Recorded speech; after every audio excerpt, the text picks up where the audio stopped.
ആദ്യമേ തന്നെ നിങ്ങൾക്കെല്ലാവർക്കും ഈ നാടിനും ഞങ്ങളുടെ പ്രസ്ഥാനത്തെയും പ്രസ്ഥാനത്തിൻ്റെ സമരത്തെയും ചേർത്ത് പിടിച്ചതിനുള്ള നന്ദി രേഖപ്പെടുത്തുവാൻ ആഗ്രഹിക്കുകയാണ്. ഒരു കറുത്ത കഷ്ണം തുണി കൊണ്ട് തികച്ചും ജനാധിപത്യപരമായ ഒരു സമരം നടത്തിയതിൻ്റെ പേരിൽ അതിക്രൂരമായിട്ടാണ് ഞങ്ങളുടെ സഹപ്രവർത്തകരെ കല്യാശ്ശേരി മുതൽ തിരുവനന്തപുരം വരെ മർദ്ദിച്ചത്. നൂറുകണക്കിന് പ്രിയപ്പെട്ട സഹപ്രവർത്തകരെ കരുതൽ തടങ്കലിൽ പാർപ്പിക്കുന്ന സാഹചര്യമുണ്ടായി.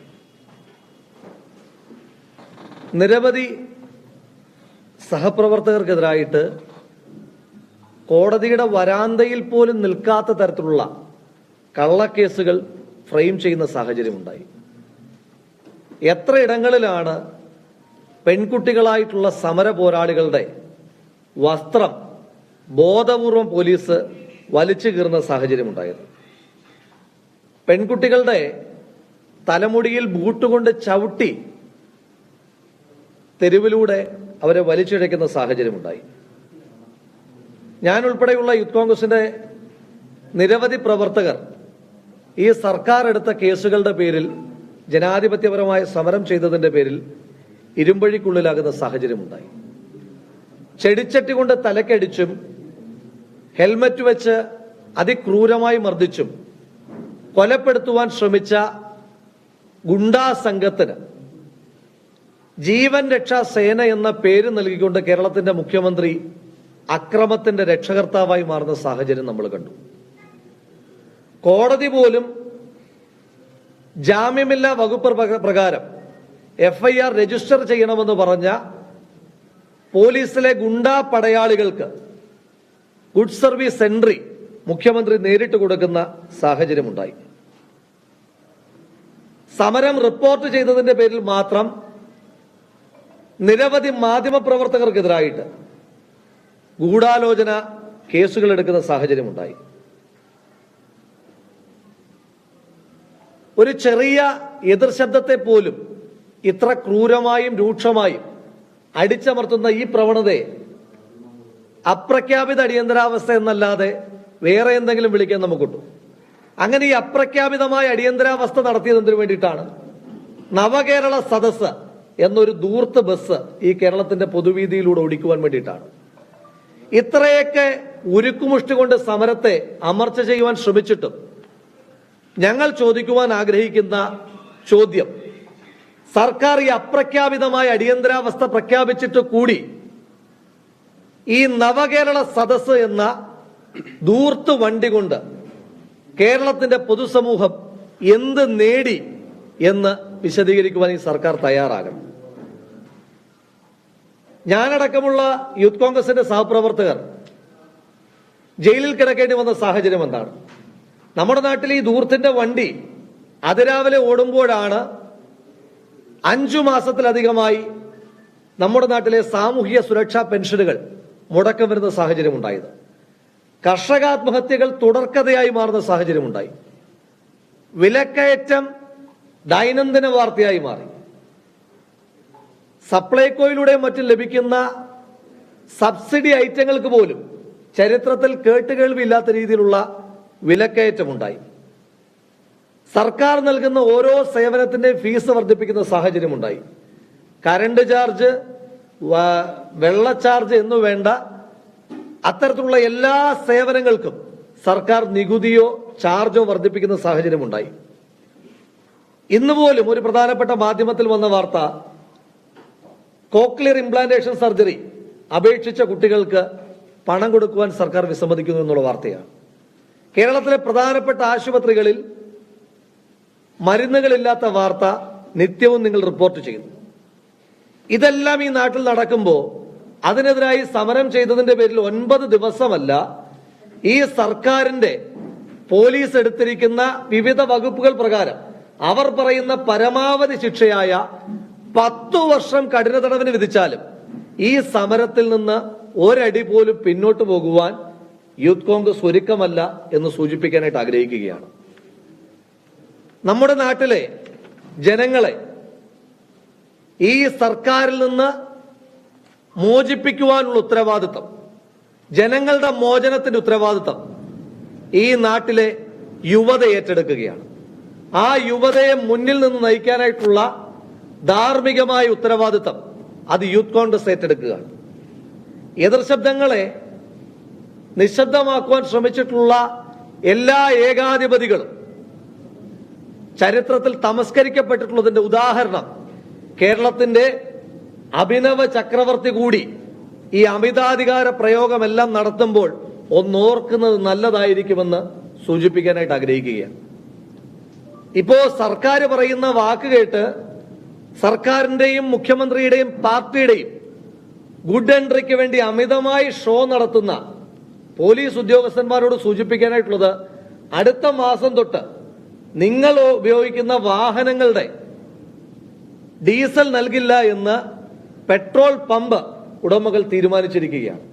ആ വിഷയത്തിലും സമരം ചെയ്യുവാൻ ആദ്യം ഇറങ്ങുക യൂത്ത് കോൺഗ്രസ് ആയിരിക്കും. കാരണം ഈ നാട്ടിൽ ക്രമസമാധാന പാലനം നടത്തുവാൻ നിങ്ങൾ പരാജയപ്പെടുന്നുണ്ട് എങ്കിലും അത് നടത്തുവാൻ ഒരു ഫോഴ്സ് ആവശ്യമായതുകൊണ്ട് നിങ്ങളുടെ ആ ആവശ്യത്തിന് വേണ്ടിയിട്ടും ഞങ്ങൾ സമരവുമായിട്ട് മുൻപന്തിയിൽ തന്നെ ഉണ്ടാകും.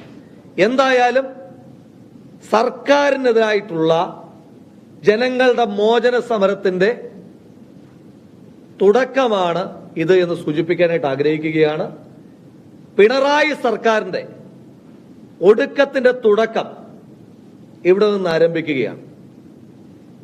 യുവജന പ്രസ്ഥാനങ്ങളെ അടിച്ചമർത്തി യുവജന പ്രസ്ഥാനത്തിന് നേതൃത്വം കൊടുക്കുന്ന ആളുകളെ ഇരുമ്പഴിക്കുള്ളിലാക്കിയ ബംഗാളിലെ കമ്മ്യൂണിസ്റ്റ് സർക്കാരിന്റെ റഫറൻസ് ജ്യോതി ബസുവും ബുദ്ധദേവ് ഭട്ടാചാര്യയും അടക്കമുള്ള ആളുകൾ ബാക്കി വച്ചിരിക്കുന്ന റഫറൻസ് എടുത്ത് വായിക്കുവാൻ കേരളത്തിലെ പിണറായി വിജയന്റെ വാഴ്ത്തുപാട്ടുകാർക്കോ അല്ലെങ്കിൽ പിണറായി വിജയന് വേണ്ടി കവിത രചിച്ചുകൊണ്ടിരിക്കുന്ന ആധുനിക കവിത്രയങ്ങൾക്കോ ഒന്നും താല്പര്യമില്ലെങ്കിലും ഈ നാട്ടിൽ ആ പാർട്ടിയെ ആത്മാർത്ഥമായി സ്നേഹിക്കുന്ന ഏതെങ്കിലും പാർട്ടി പ്രവർത്തകരുണ്ടെങ്കിൽ ബംഗാൾ റഫറൻസായി എടുക്കണമെന്ന് സൂചിപ്പിക്കുകയാണ്.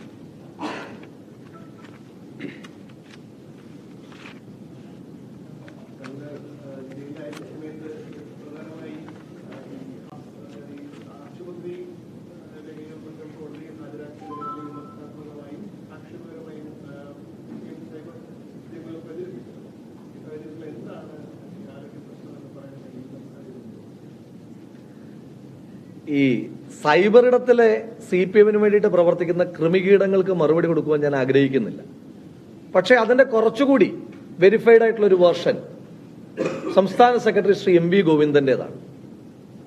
ഗോവിന്ദന്റെ പ്രസ്താവന ജയിലിൽ കിടന്നുകൊണ്ട് പത്രത്തിലൂടെയാണ് ഞാൻ വായിച്ചത്.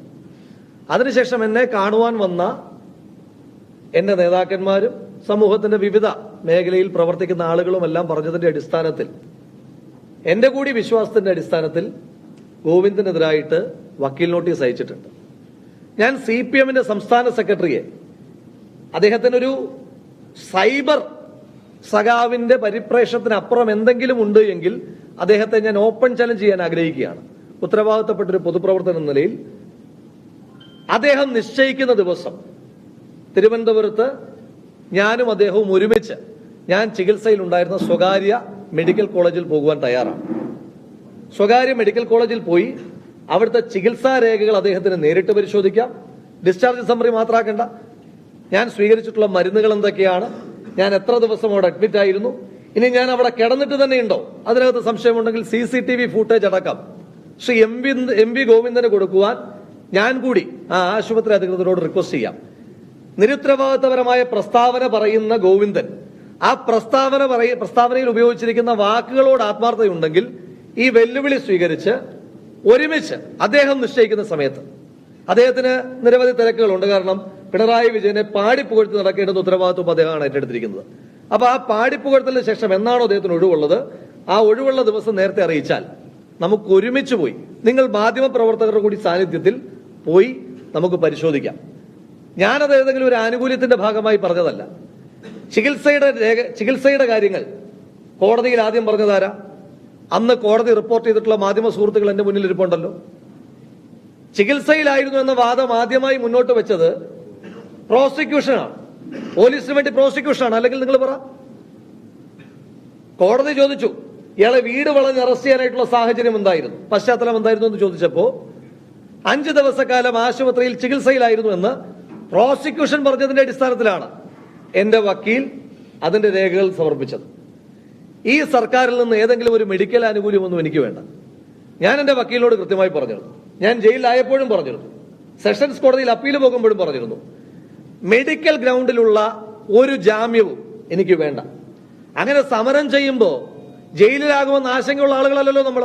ഞാൻ പറഞ്ഞല്ലോ, ഇനിയും സമരം ചെയ്യും നമ്മൾ, ജയിലുകൾ നിറയ്ക്കും നമ്മൾ. 9 ദിവസമല്ല 10 വർഷം എന്നെ ശിക്ഷിച്ചോ, പക്ഷെ ഈ നാടിന് വേണ്ടിയിട്ടുള്ള പോരാട്ടം ഞങ്ങൾ ഏറ്റെടുക്കും. ജയിലിൽ പോകാൻ മടിയില്ല. നമ്മളും നിങ്ങളും പൊതുസമൂഹവും എല്ലാം വിമർശിച്ചതെന്തിനെയാണ്? അറസ്റ്റ് ചെയ്ത രീതിയാണ്. അതല്ലാതെ ഈ സർക്കാരിന്റെ ഏതെങ്കിലും തരത്തിലുള്ള 1 രൂപയുടെ അനുകമ്പയോ ആനുകൂല്യമോ പോലും എനിക്കോ എന്റെ സഹപ്രവർത്തകർക്കോ ആവശ്യമില്ല. അതുകൊണ്ട് ആ പ്രസ്താവന നടത്തിയ ശ്രീ എം വി ഗോവിന്ദൻ ആ ഉത്തരവാദിത്തം, ഈ വെല്ലുവിളി ഏറ്റെടുക്കാനായിട്ടുള്ള ആർജവം അദ്ദേഹം കാണിക്കണം. പിന്നെ അദ്ദേഹം പറയുമ്പോൾ അദ്ദേഹം സ്വയം പരിഹാസ്യനാകുകയല്ലേ. എം വി ഗോവിന്ദനെ പാർട്ടിക്കാർ മാഷെന്നാണല്ലോ വിളിക്കുന്നത്. അപ്പൊ എന്തോ ഒരു അധ്യാപകനായിരിക്കണമല്ലോ. അതിന്റെ ഒരു വകതിരിവ് അദ്ദേഹം കാണിക്കണ്ടേ? അദ്ദേഹം പറഞ്ഞതെന്താ? കോടതിയിൽ വ്യാജരേഖ സമർപ്പിച്ചു. ഈ നാട്ടിൽ വിവരമുള്ള ഏതെങ്കിലും ഒരു മനുഷ്യൻ പറയുന്ന വാചകമാണ്. നിങ്ങൾക്കറിയില്ലേ, കോടതിയിൽ ഒരു വ്യാജരേഖ സമർപ്പിച്ചാൽ എന്താ ഭവിഷ്യത്ത്? ഫോർജറി അല്ലേ? കോടതിക്ക് സ്വമേധയാ കേസെടുക്കാൻ കഴിയില്ലേ? അങ്ങനെ ഒരു വ്യാജരേഖ സമർപ്പിച്ചു എന്ന് ഗോവിന്ദന് ഉത്തമ ബോധ്യമുണ്ടെങ്കിൽ അദ്ദേഹത്തെ വീണ്ടും വെല്ലുവിളിക്കുന്നു.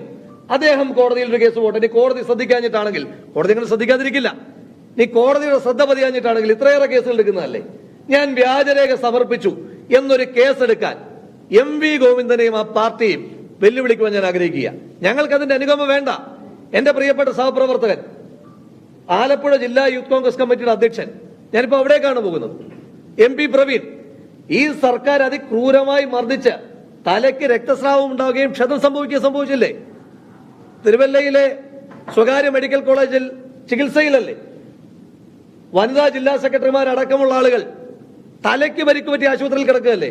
അവർക്കൊന്നുമില്ലാത്ത ഒരു മെഡിക്കൽ ഇമ്മ്യൂണിറ്റിയും ഈ പ്രസ്ഥാനത്തിന്റെ സംസ്ഥാന അധ്യക്ഷ എന്ന നിലയിൽ എനിക്കും വേണ്ട. അങ്ങനെ ഈ ജയിലിൽ പോകാൻ പേടിയുണ്ടെങ്കിൽ, റിയാസ് ചോദിച്ചിരുന്നല്ലോ ആന്റിസിപ്പേറ്ററി ബെയിൽ എടുത്തിട്ടില്ലെന്ന്. അങ്ങനെ ജയിലിൽ പോകാൻ ഭയമില്ല റിയാസെ, അതുകൊണ്ടാണ് ആന്റിസിപ്പേറ്ററി ബെയിൽ എടുക്കാത്തത്. പ്രതിപക്ഷ നേതാവ് പറഞ്ഞിട്ടുണ്ടല്ലോ, എന്നോടൊപ്പം പ്രതികളായ 2 MLA-മാർ ശ്രീ ഷാഫി പറമ്പിലും ശ്രീ എം വിൻസെന്റും പറഞ്ഞിട്ടുണ്ടല്ലോ, ഞങ്ങൾ ആരും ഈ സർക്കാർ എടുക്കുന്ന ഒരു കള്ളക്കേസിനെതിരായിട്ടും ആന്റിസിപ്പേറ്ററി ബെയിൽ എടുക്കാൻ ഉദ്ദേശിക്കുന്നില്ല. നിങ്ങൾക്ക് കഴിയുന്നത്ര ദിവസം ജയിലിലാക്കി നോക്കുക. ജയിലിലാക്കിയാൽ നിശബ്ദമായി പോകുന്നതാണോ ഈ സംഘടന, ഈ പ്രസ്ഥാനം? ഇത് ഈ നാടിന് വേണ്ടിയിട്ടുള്ള പോരാട്ടമല്ലേ? അത് നിങ്ങൾ കണ്ടതല്ലേ? ഞങ്ങളുടെ സമരം 100% ശരിയായിരുന്നു എന്നുള്ളത് കൊണ്ടല്ലേ നിങ്ങൾ നിരന്തരമായി ഞങ്ങളുടെ സമരങ്ങൾ കവർ ചെയ്തതും ആ സമരങ്ങൾക്ക് ശേഷമുള്ള വാർത്തകൾ കൊടുത്തതും അറസ്റ്റ് അടക്കമുള്ള വാർത്തകൾ കൊടുത്തത് എന്തുകൊണ്ടാ? കാണുവാൻ പ്രേക്ഷകരുള്ളത് കൊണ്ടല്ലേ. എങ്ങനെയാ പ്രേക്ഷകരുണ്ടായത്? ഈ നാട്ടിലെ ജനങ്ങൾക്ക് ബോധ്യമുണ്ട്, അവരുടെ പെൻഷൻ കാശിന് വേണ്ടി, അവരുടെ ആശുപത്രിയിൽ മരുന്നെത്തിക്കുവാൻ വേണ്ടി, ജോലി ചെയ്യുന്നവന് ശമ്പളം കിട്ടുവാൻ വേണ്ടി, നിരവധി ടെസ്റ്റുകളിൽ വിജയിച്ചതിന് ശേഷവും ഈ നാട്ടിൽ സാർവത്രികമായി പിൻവാതിൽ നിയമനങ്ങൾ നടക്കുമ്പോൾ അതിനെതിരായി സംസാരിക്കുന്നതിന്റെ പേരിലാണ് ഞങ്ങളെല്ലാം ഇരുമ്പഴിക്കുള്ളിലാക്കുന്നതെന്ന ബോധ്യം ഈ നാട്ടിലെ സാധാരണക്കാരനുള്ളത് കൊണ്ടാണ് അവർ ഈ വാർത്തകൾ ഫോളോ ചെയ്യുന്നത്. അതിനകത്ത് അസ്വസ്ഥപ്പെട്ടിട്ടും അസൂയപ്പെട്ടിട്ടും കാര്യമില്ല. ഈ നാട്ടിലെ ജനങ്ങൾ ഈ പോരാട്ടത്തിനോടൊപ്പമുണ്ട്.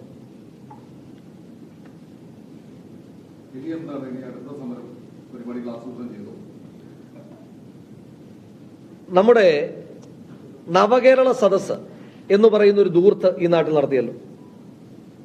നിങ്ങൾ മാധ്യമപ്രവർത്തകർ പറയും, മാധ്യമപ്രവർത്തകരായ നിങ്ങൾ ഓരോരുത്തരും ആ നവകേരള സദസ്സ് എന്ന ദൂർത്തിന് വേണ്ടി നന്നായി കവർ ചെയ്തിരുന്ന മാധ്യമപ്രവർത്തകരല്ലേ? പോസിറ്റീവ് സെൻസിലാണ് പറയുന്നത്.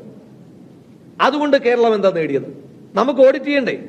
നമ്മുടെ പൊതുഖജനാവിൽ നിന്ന് പണം നേരിട്ടെടുത്ത്, അതുകൂടാതെ ഓരോ വകുപ്പുകളുടെ മേധാവികൾ നേരിട്ട് ഇറങ്ങി നിന്ന് പണം പിരിച്ച് നടത്തിയ നവകേരള സദസ്സിൽ എന്ത് നേട്ടമുണ്ടായി, കേരളം എന്ത് നേടി എന്ന ഓഡിറ്റ് സമരവുമായി യൂത്ത് കോൺഗ്രസ് മുന്നോട്ട് പോവുകയാണ്.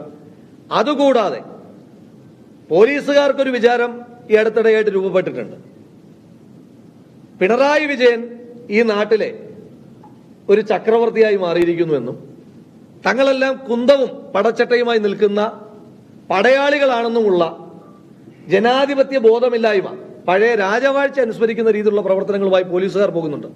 അതിന്റെ ഭാഗമായിട്ടാണ് ഞങ്ങളുടെ സഹപ്രവർത്തകർക്ക് നേരെ അതിക്രൂരമായ അക്രമം ഉണ്ടാകുന്നത്. 2 പോലീസ് ഉദ്യോഗസ്ഥർക്കെതിരായിട്ട് FIR എടുക്കണമെന്ന് കോടതി പറഞ്ഞിട്ട് ആ കേസുമായിട്ട് മുന്നോട്ട് പോകാൻ സംസ്ഥാന സർക്കാർ തയ്യാറാകുന്നില്ല.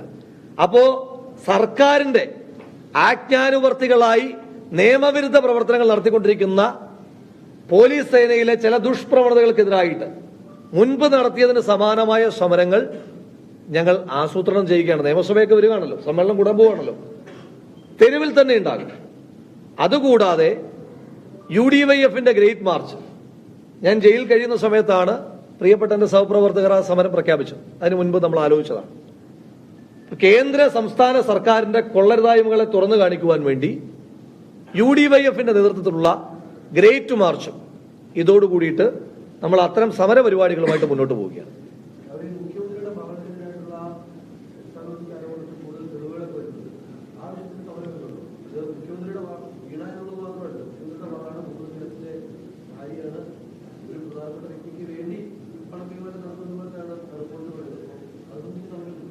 തീർച്ചയായിട്ടും ഈ വിഷയത്തിനകത്ത് മുഖ്യമന്ത്രിയുടെ കുടുംബമായി പ്രവർത്തിച്ചുകൊണ്ടിരിക്കുന്ന, കുടുംബം കേന്ദ്രീകരിച്ച് പ്രവർത്തിച്ചുകൊണ്ടിരിക്കുന്ന ഒരു പി കമ്പനി, ആ പി കമ്പനിക്കെതിരായിട്ടുള്ള ശക്തമായ സമരങ്ങൾ അതൊക്കെയാണല്ലോ ഈ ദിവസങ്ങളിലൊക്കെ നടന്നുകൊണ്ടിരിക്കുന്നത്.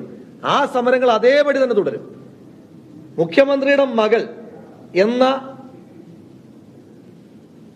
ഭരണഘടനയ്ക്കൊക്കെ മുകളിൽ നിൽക്കുന്ന ഒരു പദവി ഉപയോഗിച്ചുകൊണ്ട് അവർ സമ്പാദിച്ചുകൊണ്ടിരിക്കുന്ന അനധികൃതമായ സ്വത്ത് സമ്പാദനം, ആ വിഷയത്തിനകത്തും തെരുവിൽ ശക്തമായ സമരങ്ങൾ മുൻകാലങ്ങളിൽ നടത്തിയിട്ടുണ്ട്. കൂടുതൽ തെളിവുകൾ വരുന്ന മുറയ്ക്ക് ആ വിഷയത്തിൽ അതിശക്തമായ സമരവുമായി മുന്നോട്ട് പോകും. അതോടൊപ്പം തന്നെ ഈ കമ്പനി പ്രവർത്തിക്കുന്ന ബാംഗ്ലൂർ ആസ്ഥാനമായിട്ടാണ് ഈ കമ്പനി പ്രവർത്തിക്കുന്നത്. കഴിഞ്ഞ ദിവസങ്ങളിൽ ദേശീയ അധ്യക്ഷൻ വന്നപ്പോൾ ചില മാധ്യമപ്രവർത്തകരും ശ്രദ്ധയിൽപ്പെടുത്തി. കർണാടക കേന്ദ്രീകരിച്ചുകൂടി ഞങ്ങൾ സമരവുമായിട്ട് മുന്നോട്ട് പോവുക തന്നെ ചെയ്യും.